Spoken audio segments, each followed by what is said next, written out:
start of the Stanley Cup Finals. A lot of the teams now do watch parties. That's become much more of a regular occurrence. And this is certainly no different.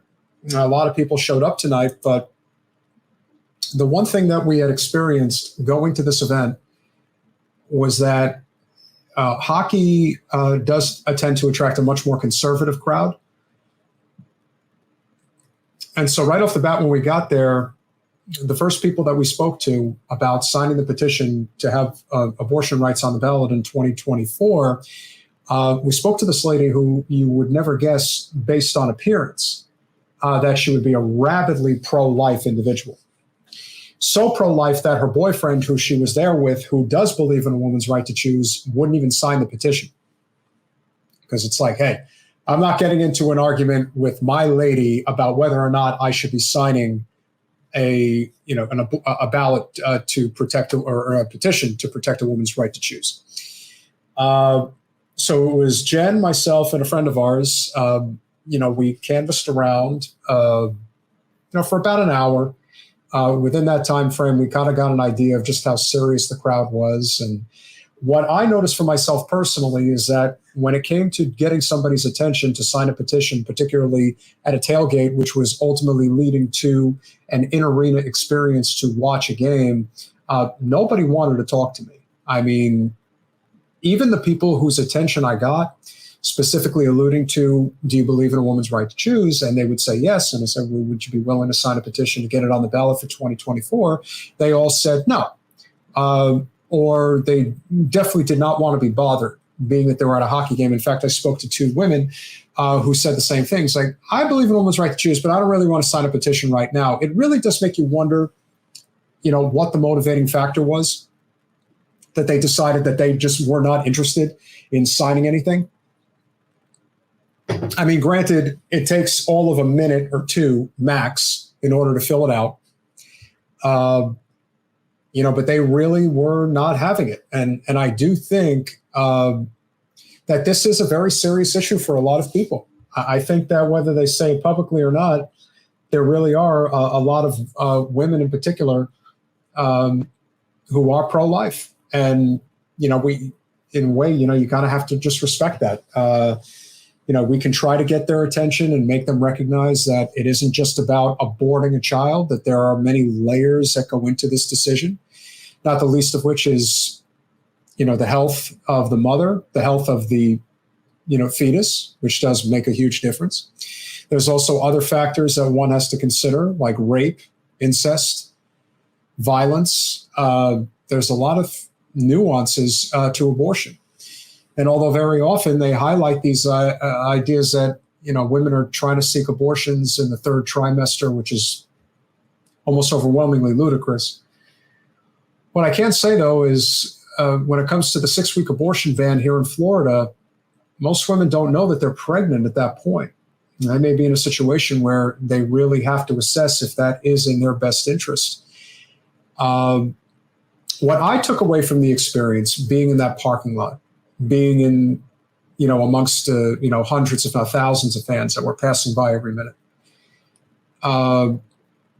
In particular, one group that we happened to walk up to, that was a bunch of young people, but the pickup truck that they were having their tailgate on had a DeSantis bumper sticker.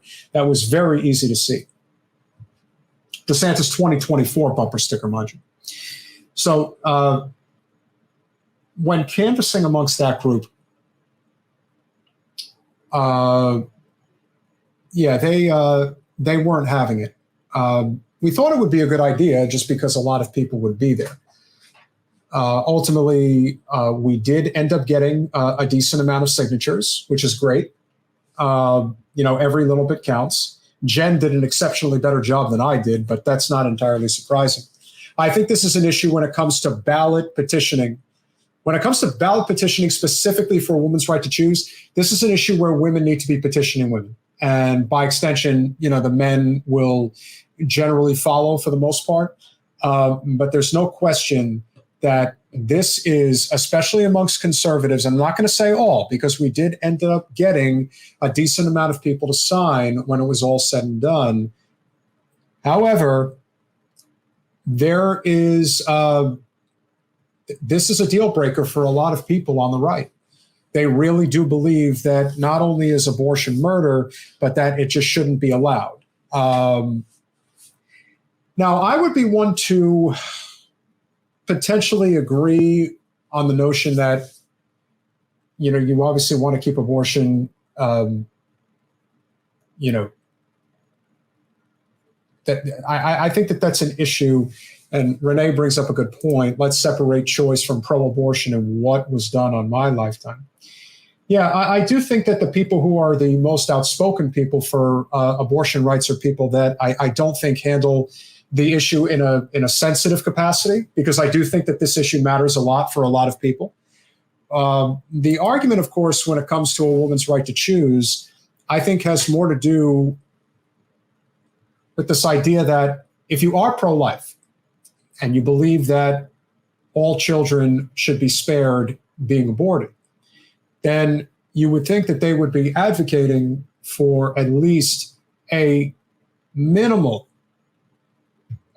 semblance of some type. I'm not going to say you could call it a social safety net, but just the ability, to have a child come into this world and at least have a decent chance of living and succeeding.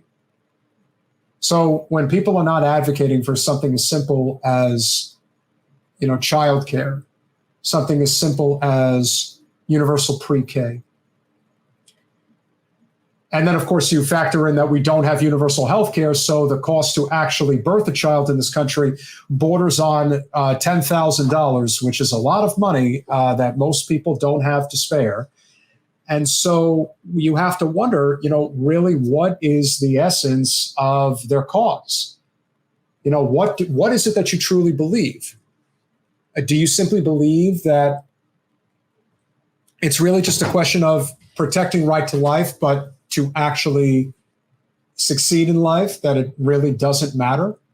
That once you're born and that's it, be done, be gone? I'm not sure. Renee, I agree with you. I think that that is exactly the best way to subscribe to the ideal, which is if you're pro-life, that's perfectly fine. I don't have a problem with people being pro-life. I know people on the left politically do. I don't. The issue, of course, is, do you actually believe in true libertarian principles, which is, it is your life, it is your right, you do what you want, do not infringe upon my rights to do what I want to do. And unfortunately, conservatives, not all, but a significant chunk of them, do not believe that you have that right, that it is the state's right to control your body. And that makes absolutely no sense to me. It never has, and it never will. Thanks for watching.